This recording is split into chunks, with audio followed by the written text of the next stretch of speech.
그 전과 비교했을 때 특별히 우려할 정도로 많은 인파가 모였던 것은 아니고 150명 넘게 숨졌지만 행정안전부 장관은 우려할 정도 인파는 아니었다고 말했습니다. 그러면서 경찰과 소방 인력을 미리 배치해 해결할 수 있는 문제는 아니었다고도 주장했습니다.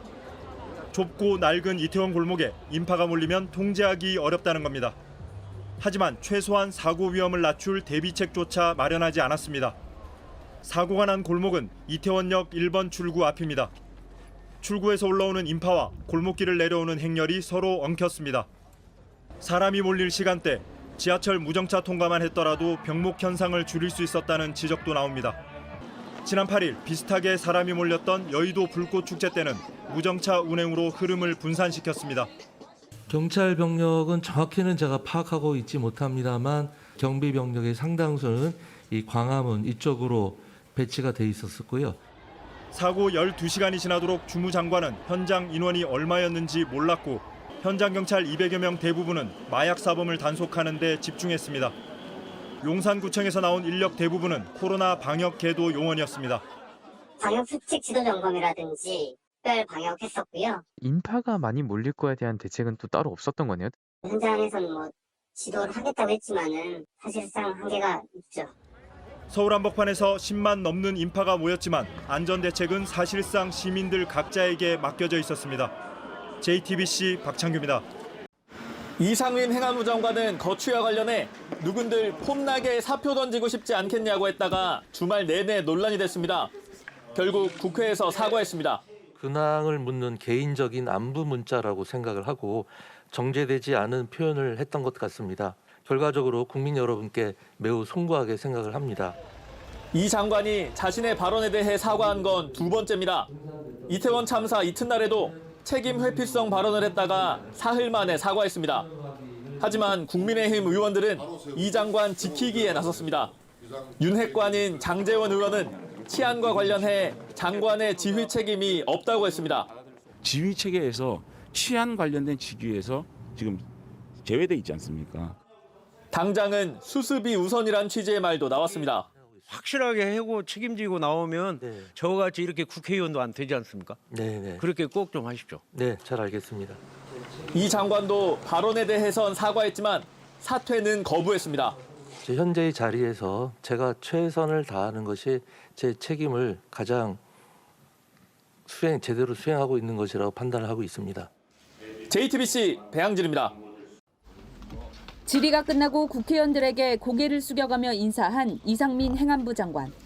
유가족들 쪽은 쳐다보지 않고 자리를 뜨려다 항의가 이어지자 목례를 건넸습니다. 우리 안 보이세요? 그럼 먼저 말씀을 나누셔야 되는데요. 어떻게 무기란 걸 가지고 끝나가십니까? 무시하고 돌아가시는 겁니다. 앞서 이 장관은 유가족들이 부담을 느껴서 못 만났다고 답했습니다. 유족들은 몇 차례 시도를 했습니다만 유족들이 만나는데 부담을 느끼셔서 하지만 정작 현장에서 유가족들을 마주치고도 그냥 지나치려다 항의를 받은 겁니다. 이미 현장에 유족들이 있다는 사실은 알려진 상황이었습니다.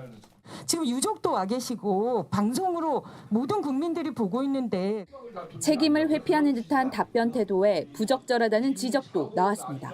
이태원 참사와 같이 일회성으로 이미 재난이 종료가 되고 그 사후 수습을 위한 단계에 있어서의 중대본이라는 것은 그렇게 촌각을 다투는 문제는 아닙니다.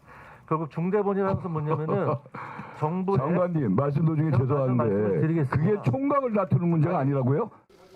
이태원 참사 초기에 인력 배치로 해결될 문제가 아니었다는 발언으로 논란을 빚은 이 장관. 또다시 태도 논란을 자초했다는 지적이 나오고 있습니다. JTBC 이지혜입니다. 네, 주문 결과가 나왔습니다.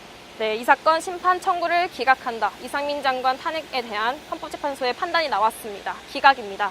네, 이상민 장관이 어떤 행안부 장관으로서 직무에 복귀할 수 있게 됐습니다. 네, 주문 그대로 읽어드리겠습니다. 피청구인은 재난안전에 관한 정책을 수립 총괄하는 행정안전부장으로 비판을 수용하고 이 사건 참사 및 예방, 사후 미습에 대해서 어떤 정부의 재난안전 대응 역량을 강화하고 전반적 재난 대응을 위해 최선을 다해야 한다. 이런 책무가 있다는 점 인정했습니다. 그런데 행안부 장관으로서 최적의 판단과 대응을 다하지 못하였다고 하더라도 그 미흡함을 이유로 어떤 탄핵의 책임까지 묻는 것은 규범적인 심판 절차인 탄핵 심판에 부합하지 않는다라고 설명했습니다. 네, 헌법과 법률의 관점에서 재난안전법과 국가공무원법을 위반했다거나 또 기본권을 보호할 헌법상의 의무를 다하지 않았다, 이렇게 위반했다고 보기 어렵다고 밝혔습니다.